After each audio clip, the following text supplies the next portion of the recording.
সম্মানিত দর্শকবৃন্দ, নোয়াখালী জেলার সোনাইমুড়ি বাইপাস মার্কাজুল হুফাজ ইন্টারন্যাশনাল হিফজ মাদ্রাসার সম্মানিত মহাপরিচালক হাফেজ মাওলানা আমির হামজা সাহেব গত ৩/৭/২০২৪ রোজ বুধবার রাত 10 ঘটিকায় নোয়াখালী জেলার বেগমগঞ্জ হইতে সোনাইমুড়ি যাতায়াত পথে আপানিয়া বাজারে সন্ত্রাসী হামলার শিকার হন। এতে হাফেজ মাওলানা আমির হামজা সাহেবের শরীরে মোট ৫৭টি গুলির বুলেট প্রবেশ করে। এই ঘটনা জাতীয় উলামা কল্যাণ পরিষদ বাংলাদেশের দায়িত্বশীল বৃন্দ জানার পর আজ ৮/৭/২০২৪ রোজ সোমবার রাত ৯ ঘটিকায় হাফেজ মাওলানা আমির হামজা সাহেবের নিজ বাসায় জাতীয় উলামা কল্যাণ পরিষদ বাংলাদেশের দায়িত্বশীল বৃন্দ সাক্ষাৎ করেন। এতে উপস্থিত ছিলেন জাতীয় উলামা কল্যাণ পরিষদ বাংলাদেশের কেন্দ্রীয় মহাসচিব হাফেজ মাওলানা ফয়জুল্লাহ আখতারি সাহেব। এতে আরও উপস্থিত ছিলেন জাতীয় উলামা কল্যাণ পরিষদ বাংলাদেশের কেন্দ্রীয় অর্থ সম্পাদক হাফেজ মাওলানা আলমগীর হুসাইন সাহেব।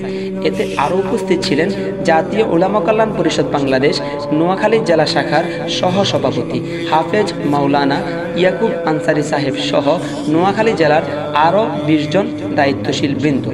জাতীয় উলামা কল্যাণ পরিষদ বাংলাদেশের দায়িত্বশীল বৃন্দ হাফেজ মাওলানা আমির হামজা সাহেবের সাথে দীর্ঘক্ষণ কথা বলার পর দেশবাসীর নিকট হাফেজ মাওলানা আমির হামজা সাহেবের সুস্থতার জন্য দোয়া কামনা করেন এবং জাতীয় উলামা কল্যাণ পরিষদ বাংলাদেশের দায়িত্বশীল বৃন্দ প্রশাসনের প্রতি দৃষ্টি আকর্ষণ করে জানান প্রশাসন যেন সঠিক তদন্তের মাধ্যমে ন্যায় বিচার নিশ্চিত করেন। ইনশাআল্লাহ তারা আশা করেন প্রশাসন অবশ্যই সঠিক তদন্ত করে ন্যায় বিচার নিশ্চিত করবে। সম্মানিত দর্শকবৃন্দ, নোয়াখালী জেলার সোনাইমুড়ি বাইপাস মার্কাজুল হুফাজ ইন্টারন্যাশনাল হিফজ মাদ্রাসার সম্মানিত মহাপরিচালক হাফেজ মাওলানা আমির হামজা সাহেব গত ৩/৭/২০২৪ রোজ বুধবার রাত 10 ঘটিকায় নোয়াখালী জেলার বেগমগঞ্জ হইতে সোনাইমুড়ি যাতায়াত পথে আপানিয়া বাজারে সন্ত্রাসী হামলার শিকার হন। এতে হাফেজ মাওলানা আমির হামজা সাহেবের শরীরে মোট ৫৭টি গুলির বুলেট প্রবেশ করে। এই ঘটনা জাতীয় উলামা কল্যাণ পরিষদ বাংলাদেশের দায়িত্বশীল বৃন্দ জানার পর আজ ৮/৭/২০২৪ রোজ সোমবার রাত ৯ ঘটিকায় হাফেজ মাওলানা আমির হামজা সাহেবের নিজ বাসায় জাতীয় উলামা কল্যাণ পরিষদ বাংলাদেশের দায়িত্বশীল বৃন্দ সাক্ষাৎ করেন। এতে উপস্থিত ছিলেন জাতীয় উলামা কল্যাণ পরিষদ বাংলাদেশের কেন্দ্রীয় মহাসচিব হাফেজ মাওলানা ফয়জুল্লাহ আখতারি সাহেব। এতে আরও উপস্থিত ছিলেন জাতীয় উলামা কল্যাণ পরিষদ বাংলাদেশের কেন্দ্রীয় অর্থ সম্পাদক হাফেজ মাওলানা আলমগীর হুসাইন সাহেব।